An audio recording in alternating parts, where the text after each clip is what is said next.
don't speak, don't think, drink tea. And environment has been coming up a lot for me recently because I am really noticing how I am in myself when I'm in the correct environment and how I am in myself when I'm not in the correct environment. And what I mean by correct environment, I say correct instead of right because right has this there's like directions. Do you go left or right? There's like right or wrong. And then there's left and right in the human design and other elements of like left brain, right brain, left strategic, right passive, left focus, right peripheral. So, and what's correct for us may not feel right, but it is correct.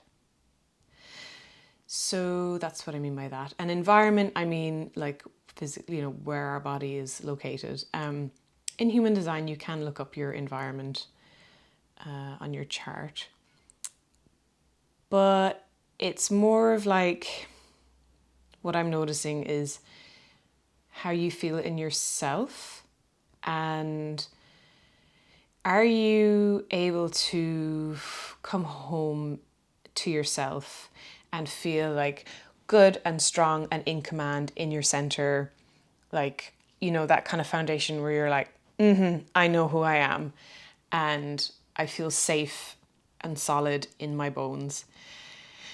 And then when you're not in the correct environment, that is totally thrown out the window and the mind is going haywire and the ship has no captain and all of the judgments come out of every single thing, every single bad habit we have, every single self-judgment, everything comes out of the woodwork and we feel awful and we compare ourselves.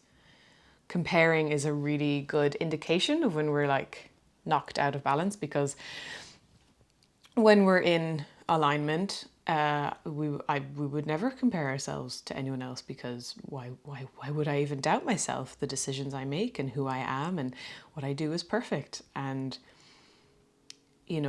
how dare I ever disrespect myself by comparing myself to anyone else? And we also don't know anyone else's lives, anyone else's process. So would we really like to swap places with anyone? Miss Swift, apparently to our eyes, must be the happiest person in the world. On the top of her career last year, this year, whatever. And then she goes and writes an album of that she was actually immensely depressed, because I'm miserable and nobody even knows, as quoting her. So there you go. We never really know how anyone feels inside. So back to being in correct environment. I have been in a few places where, so just today I was in a location where I used to work, and it was a time in my life where I was depressed, like really, really low on myself, like couldn't find a way out, didn't know what to do, like just every day was horrific. I just didn't even feel joy or love or anything at all. And I remember coming home every day feeling like there was a beehive around my head. And as I was leaving that location in like the area of where I used to work today, I started feeling the same thing, like real heavy lethargy, like real heavy energy, like really tired.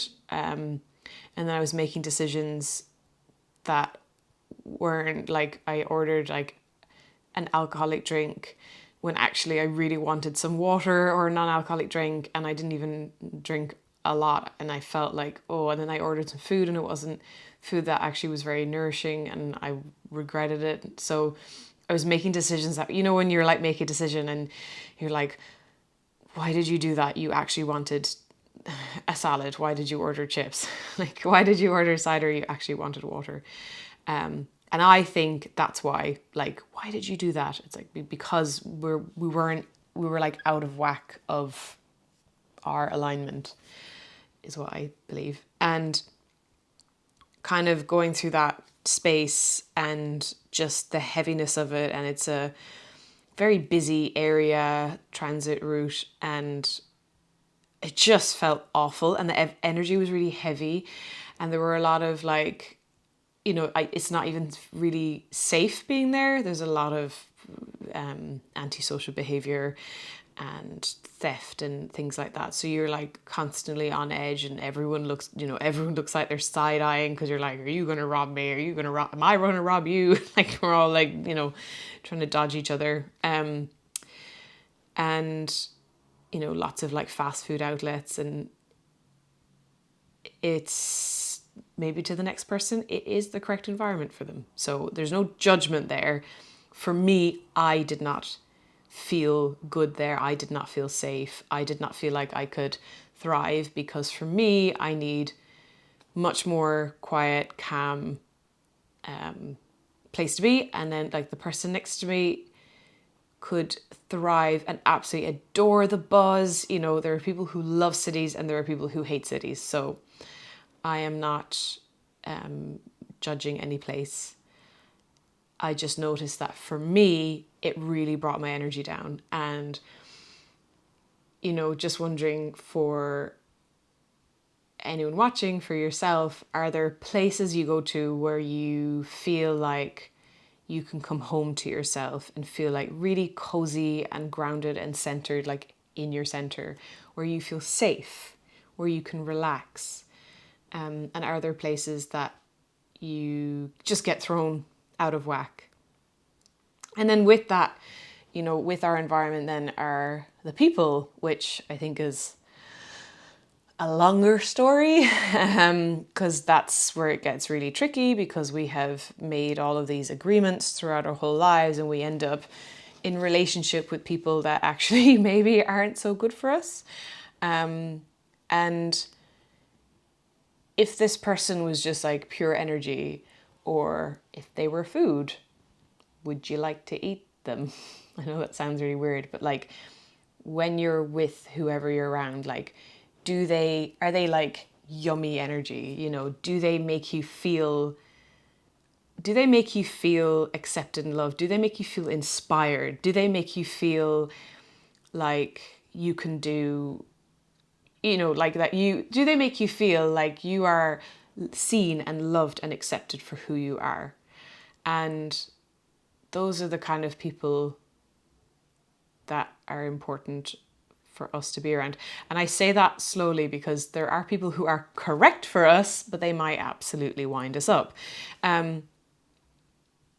So it's kind of seeing who is bringing us energy and who, energy vampires, right? We all know this, like who's draining our energy, who makes us doubt ourselves, who makes us feel less than, who makes us feel like we'll never be as good as them or someone else, Are these people who we might call friends or family or colleagues or teachers or managers,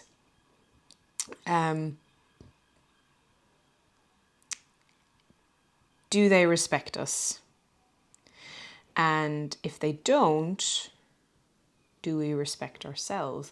And, if we think about attraction, that everything attracts and we attract. So if we don't respect ourselves, are we going to attract people who won't respect us? If we walk over ourselves, are we going to attract people who walk over us? So when someone makes us feel less than, that's a really great indication, because are we feeling less than? And so this goes back to listening to our body and respecting our body, because the more we do it, then the body will naturally start going, not sure I want to hang out with this person anymore, and we start naturally kind of shedding and letting go of all of these people and places that aren't going to nurture and support us in our growth. And once again, no wrong or right, because everyone is right for us, I say in inverted commas, because they're either going to support our growth through love and nourishment, or going to support our growth by showing us where we need to grow in the difficult areas. So it's either people who are cheering you on as you're on track, or the people who are showing you where you're off track. So they're all, we can say thank you to everyone in that sense.